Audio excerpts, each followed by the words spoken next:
Welcome back, Disney fans. You're watching part 6 of our deep dive into the most iconic Disney cartoons ever made. If you thought we'd covered them all in the last 5 parts, oh no, you're mistaken. The Disney Vault still has plenty of classics just waiting for us to rediscover. Let's get right into it. First up, a show that took a beloved character and gave him a brand new, high-flying career, TaleSpin. Released in 1990, Disney basically asked, what if Baloo from the Jungle Book wasn't just chilling in the jungle, but was actually a cargo pilot in the 1930s? And the answer was this absolute 90s masterpiece. We got sky pirates, thrilling dogfights, and incredible adventures in every single episode.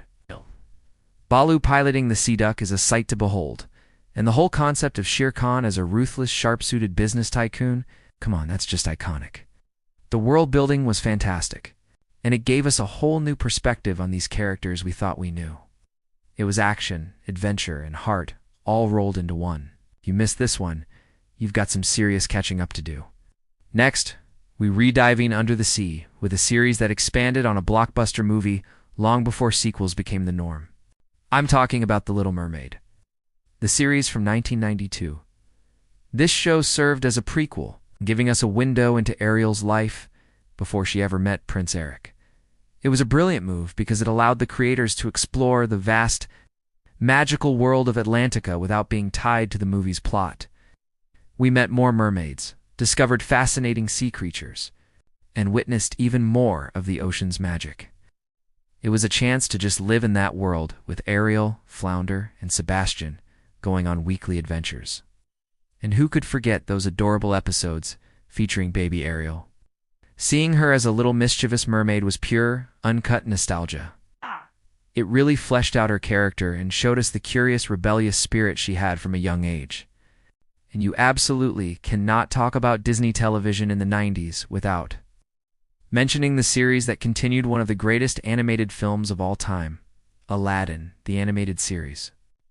Premiering in 1994, this show picked up where the movie left off and just ran with it.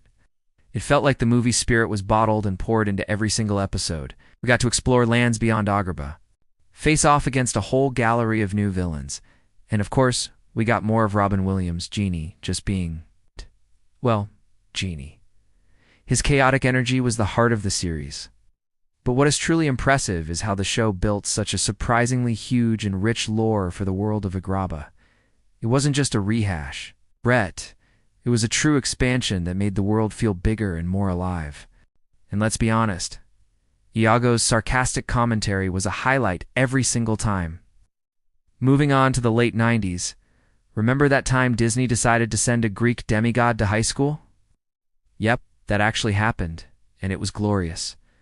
Hercules, the animated series from 1998, is pure, unfiltered, chaotic fun. It's set during Herc's zero-to-hero training years, where he's juggling high school drama, awkward teenage moments, and, fighting mythical monsters. The show is genuinely hilarious, and somehow it still holds up today. The animation style is sharp, the humor is witty, and the characters are just so much fun. But let's be real, the true star of the show was Hades. Voiced by the incredible James Woods, he was the undisputed king of sarcastic one-liners and over-the-top rants. Every scene he was in was pure gold. Then, at the start of the new millennium, we swung into the jungle with The Legend of Tarzan. This 2001 series explored life after the movie, which was a fantastic premise. It answered the question, what happens next? We saw Tarzan stepping into his new role as the leader of the gorilla family, which came with a lot of responsibility and challenges. At the same time, we watched Jane adjust to her new life in the jungle, bringing her own scientific curiosity and civilized perspective. The show did a great job of blending action and character development, and it often tackled surprisingly deep and mature stories about nature, family, and what it means to belong. It's a seriously underrated gem in the Disney animation library, and it deserves way more recognition. And finally, let us wrap up with a show that was pure cartoon chaos and comedy gold, The Emperor's New School. Debuting in 2006, this series followed Kuzco on his quest to graduate from high school so he could officially reclaim his throne. Of course, standing in his way was the ever-scheming Yzma, who was now posing as the school principal. The result was just hilarious. Every episode felt like a meme before memes were even a big thing.